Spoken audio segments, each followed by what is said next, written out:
Hola, ¿cómo están? Bueno, quería compartir con ustedes algo bien breve de este estudio que estamos siguiendo así levemente en Primera de Samuel. Habíamos arrancado a ver justamente la escena en Primera de Samuel 22 en la cueva de Adulam, cuando David huye y se junta ahí y empieza a venir gente, estos personas que estaban tristes, que estaban endeudadas, menesterosos, dice en una versión, y 400 hombres comenzaron a seguir a David en ese entonces. Pero bueno, queríamos seguir viendo algunas de las cosas que pasaron después en la vida de David. Y hoy me quiero enfocar en algo que estuvimos hablando la reunión de oración pasada, el miércoles pasado, que hablábamos de las grandes diferencias que se pueden notar impresionantes entre Saúl y David, entre una persona que estaba rebelada en contra de Dios, que quería hacer las cosas a su manera, y una persona como David que estaba en paz con Dios. ¿Qué diferencia puede hacer esto en nuestra vida? Y vamos a ver alguna de estas cosas que creo que son importantes. Mira, si nosotros nos fijamos, lo primero que quiero ver es la gran diferencia que hay en la confianza. La confianza que yo sentía, incluso la confianza en Dios. En esta historia te animo a que leas todo 1 Samuel capítulo 22 y 23 también, que habla un poco de lo mismo. Vamos a ver ahí los primeros versículos del capítulo 23. Un poco resumiendo la historia, después de que David está en la cueva de Adulam, viene un profeta y le dice: mira, es tiempo de salir, volví a Judá.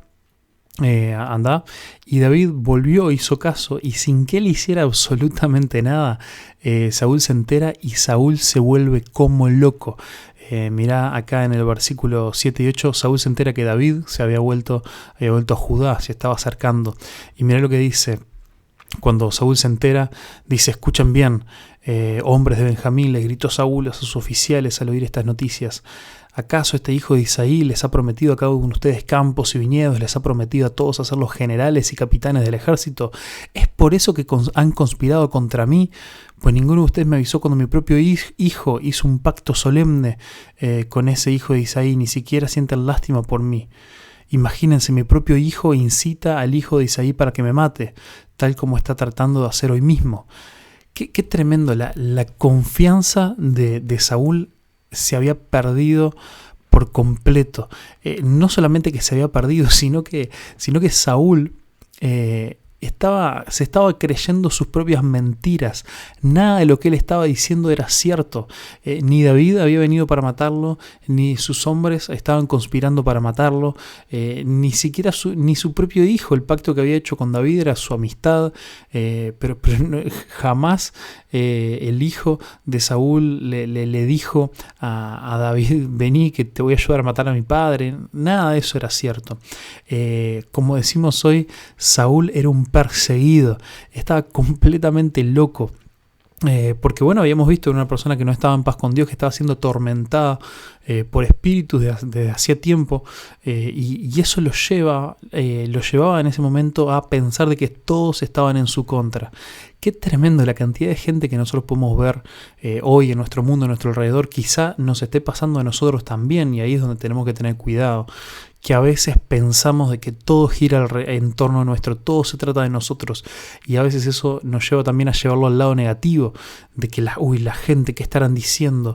Si yo no pude estar en tal conversación en tal momento, ¿será que la gente está hablando mal de mí? ¿Será que tal persona, no sé, a mí me fue mal en esto porque tal persona me hizo algo malo? ¿Será que esto, que aquello, que lo otro? Y no solamente pensamos que todo se trata de nosotros, sino que pensamos que la gente está en nuestra contra, y perdemos total confianza. Entonces Saúl, vemos acá que era un perseguido, en contraste con David, que era quien él verdaderamente estaba persiguiendo, pero literalmente. Y vamos a ver algunas cosas que podemos ver de David. Ahí sí nos vamos al comienzo del capítulo 23. Mira qué tremendo. Ahí dice: un día llegaron las noticias a David de que los filisteos estaban en la ciudad de Keila robando el grano de los campos de trillar. Entonces David le preguntó al Señor: ¿debo ir a atacarlos? Sí, ve a Keila, le dijo el Señor. Pero los hombres de David dijeron: tenemos miedo, incluso aquí en Judá, de ninguna manera queremos ir a Keila, a la ciudad esta, para luchar contra todo el ejército filisteo. Así que David consultó de nuevo al Señor y respondió: desciende a Keila, que yo te ayudaré a conquistar a los filisteos. Y entonces David y sus hombres fueron. David no solamente que él confiaba, él solamente le preguntó a Dios. Aparte, imagínate la diferencia. Saúl estaba recontra perseguido por su propia vida, pero David estaba preocupado por ir a ayudar a otros. Incluso si siguen leyendo el capítulo 23, una ciudad que estaba dispuesto a traicionar a David, aquel que fue a librarlos, aquel que fue a rescatarlos, estaban dispuestos a venderlo en manos de Saúl.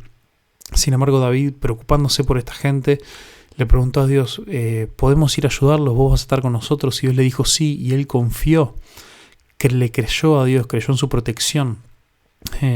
Los que dudaron fueron sus hombres, pero David volvió a consultar por sus hombres, y cuando Dios le dice que sí, que tranquilo, le vuelve a confirmar por segunda vez que le iba a dar la victoria, David convence a sus hombres de que todo iba a estar bien.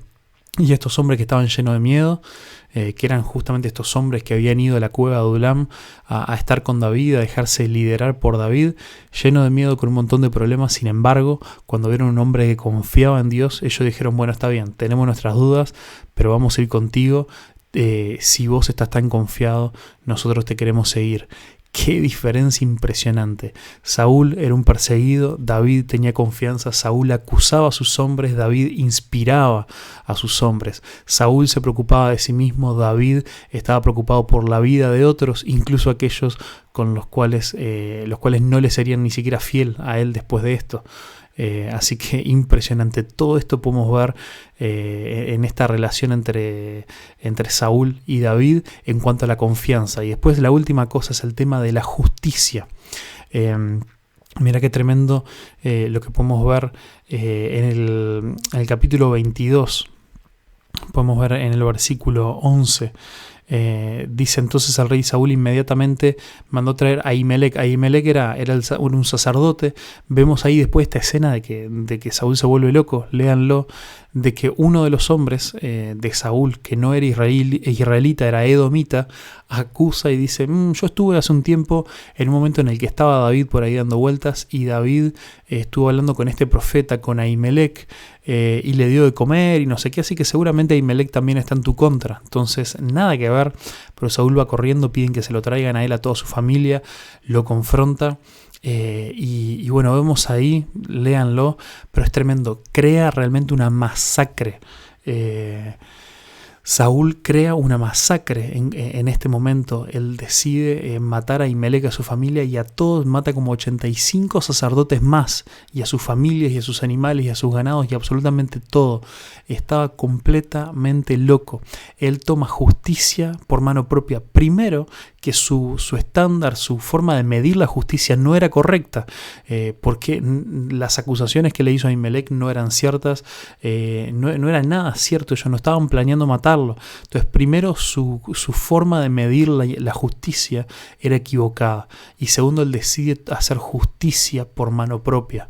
Estas son cosas que nosotros sabemos que no son la voluntad de Dios para nosotros. Dios quiere que nosotros actuemos diferente, que nosotros le confiemos que la justicia a Dios, de que Dios se va a encargar de las cosas, y también quiere que nosotros aprendamos a poder juzgar de la forma correcta como Dios quiere que juzguemos. Y esto lo podemos ver también en el ejemplo de David. Mirá qué tremendo. Lo vemos acá en el versículo 22 y 23. Pasa esta gran matanza que yo les comentaba. Y uno de los hijos de Ahimelech, de este sacerdote, logra escapar. Y entonces dice, bueno, Abiatar se llamaba, uno de los hijos de Ahimelech, escapó y huyó donde estaba David. Cuando le dijo a Saúl que Saúl había matado a los sacerdotes del Señor, David exclamó, lo sabía. Cuando vi a Doeg, el edomita, allí ese día, estaba seguro de que lo contaría a Saúl. Ahora soy responsable de la muerte de toda la familia de tu padre. Quédate conmigo, no tengas miedo, te protegeré con mi vida, porque la misma persona quiere matarnos a los dos. ¡Qué tremendo! ¡Qué fuerte la diferencia! David no era un perseguido, pero a él sí lo estaban persiguiendo. Y David era un hombre de Dios tan tremendo que él decide tomar responsabilidad por la muerte, se siente culpable por la muerte de gente que él no tenía nada que ver, que no era su culpa, él no había hecho nada malo para que esta gente mereciera morir. No era algo cierto. Sin embargo, David primero siente este peso de responsabilidad que muchos a veces no sienten, de preguntarse cómo podría haber yo hecho esto mejor, qué podría haber hecho para cambiar esta situación. Es algo tremendo. Y segundo, vemos también de que David decide esperar. Cualquier persona, creo que nosotros en esta situación, más todavía teniendo estos hombres que él tenía, que lo seguían, que si él los inspiraba y le decía vengan conmigo que vamos a romper todo, lo iban a seguir a la muerte, uno hubiera dicho basta, yo no puedo permitir que Saúl siga con estas locuras, matando gente, haciendo lo que se le antoja, está completamente loco, alguien tiene que sacar a este hombre del poder, vamos muchachos, vamos a matar a Saúl. Y David no hizo eso. David confiaba en que Dios es justo. David confiaba en que Dios tiene sus tiempos, en que Dios se encarga de las cosas. David confiaba en que Dios era el juez que necesitaba esta situación. Y acá vemos esta gran diferencia entre Saúl, alguien que no sabía realmente hacer un juicio correcto de la situación, alguien que decide hacer justicia por mano propia, y David, alguien que decidió esperar en el Señor y saber que Dios se iba a encargar de la situación en el momento correcto. Así que esto era lo que quería compartir contigo, que vos puedas ser una persona que espera en el Señor, que tiene paz en el Señor, que con la comunión con Dios que Él quiere que tengamos, vos puedas tener confianza en Él, como la tenía David, y puedas también aferrarte a la justicia de Dios y no a nuestra propia justicia o a nuestra propia forma de hacer las cosas. Así que bueno, que Dios te bendiga y muchas gracias. Nos vemos.